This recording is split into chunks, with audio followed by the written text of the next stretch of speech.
Hi everyone, myself Thakur Udavir Singh from Spaces Architects.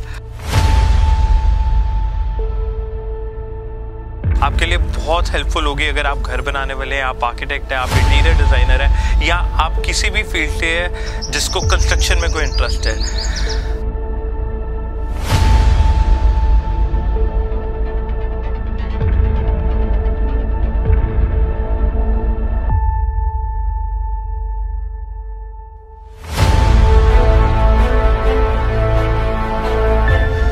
Technical चीज़ें देखनी है में कहीं ना कहीं बीच में वॉइड से रह जाते हैं, कंक्रीट लीक करने के चांसेस रहते हैं। टिपिकली इस ड्राइंग में बीम चेक करने लगे हैं।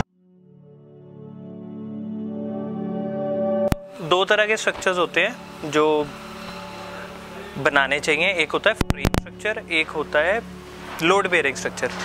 फ्रेम स्ट्रक्चर वो होता है जिसमें हम सारा लोड कॉलम्स के ऊपर डालते हैं, that means skeleton of building, ढांचा खड़ा हो जाता है। कोई भी चीज़, कोई भी लोड किसी ब्रिक वॉल पे नहीं है। दैट मीन्स जो बाद में जो पार्टीशंस होने हैं वो सिर्फ पर्दे होंगे, उस पर कोई लोड नहीं आएगा। दूसरा स्ट्रक्चर कौन सा होता है? दूसरा स्ट्रक्चर होता है जो लोड बेयरिंग स्ट्रक्चर होता है, जिसमें साइडों पे ब्रिक्स खड़ी की जाती हैं या बीच में जो ब्रिक्स खड़ी की जाती हैं उन पे वेट ट्रांसफ़र होता है, उनकी दीवारों पे भी वेट ट्रांसफ़र होता है। कॉलम्स भी अपना रोल प्ले कर रहे होते हैं, दीवारें भी अपना रोल प्ले कर रही होती हैं। तो जहाँ पे दोनों चीज़ें रोल प्ले कर रही होती हैं वो लोड बेयरिंग स्ट्रक्चर होता है। जहाँ पे सिर्फ कॉलम्स पे सारा भार डाला जाता है या कॉलम्स अपना वेट लेते हैं वो होता है फ्रेम स्ट्रक्चर। अब दोनों के फ़ायदे हैं, दोनों के अपने नुकसान हैं।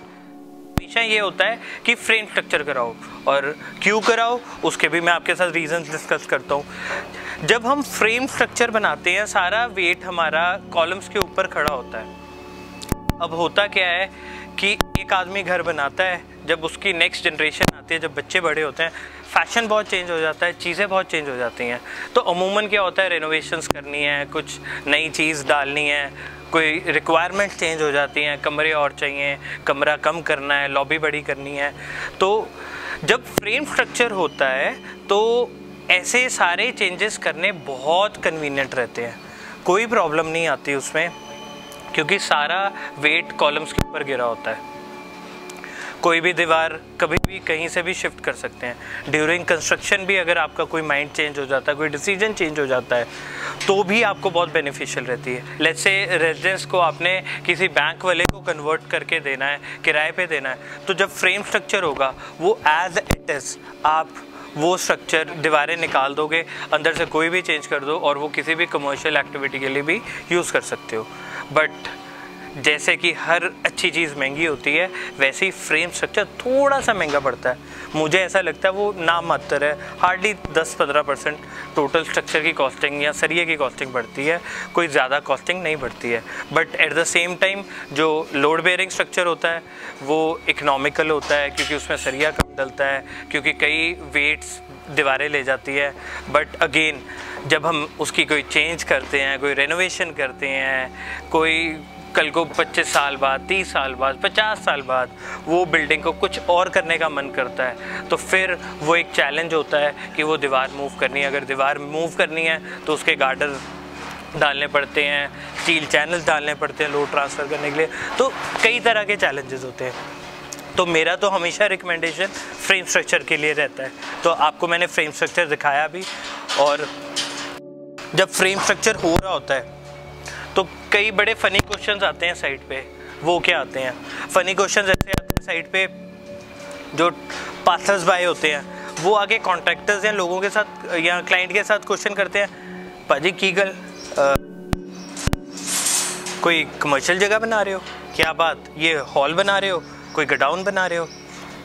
कारण क्योंकि लोगों को ये लगता है कि जब दीवारें होती हैं घर तभी निकल के आ रहा है। ऐसा नहीं होता है, क्योंकि सारा लोड कॉलम्स के ऊपर है, तो हमें ब्रेक पहले करेंगे तो उस पर लोड ट्रांसफ़र बिल्कुल ही ना करें, ताकि वो फ्यूचर में कभी क्रैक्स वगैरह ना आए।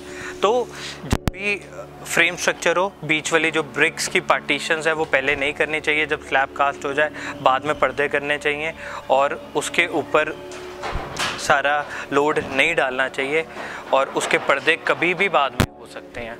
और लोग अगर आस पड़ोस वाले ऐसे आगे क्वेश्चंस करें तो घबराने की बिल्कुल भी ज़रूरत नहीं है।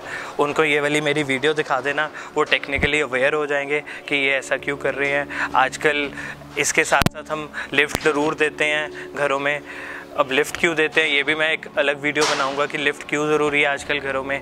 बट होता क्या है, जब फ्रेम स्ट्रक्चर के साथ लिफ्ट लगी होती है तो लोगों को और ज़्यादा लगता है कि ये कोई कमर्शियल काम ही हो रहा है। तो अगर आप मेरी ये वीडियो नहीं देखी है, सिर्फ ये वाला पार्ट देख रहे हो, तो दोबारा जाके एक बारी पूरी वीडियो डिटेल में देखना, आपको क्लियर हो जाएगा कि वाकई जो मैं कह रहा हूँ फ्रेम स्ट्रक्चर के ज़्यादा फ़ायदे हैं। हाँ, थोड़ी सी कॉस्टिंग ज़्यादा ज़रूर है, बट अल्टीमेटली फ्रेम स्ट्रक्चर का ही फ़ायदा है।